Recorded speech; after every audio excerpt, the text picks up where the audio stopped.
ఈ వాక్యాన్ని వీక్షిస్తున్న సహోదరి సహోదరులందరికీ క్రీస్తు పేరట వందనములు.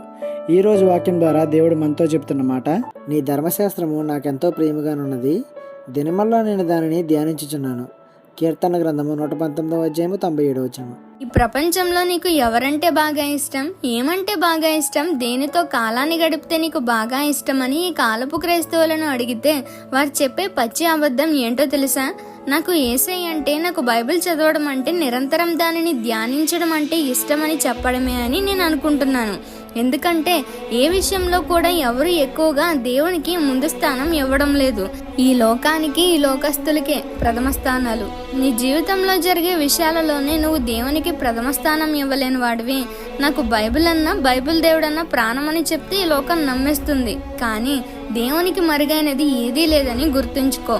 దేవునితో సమయాన్ని గడపాలి. అప్పుడే మనకు బైబిల్ చదివినా, వాక్యాన్ని విన్నా నిద్ర అనేది రాకుండా ఉంటుంది. ఆయన ప్రేమను రుచి చూస్తే దాని నుండి విడిపోవడం అసాధ్యమనే చెప్పాలి. ఈ చిన్న సువార్త పరిచర్యలో మీ సహోదరులు. God bless you. ఆమేన్.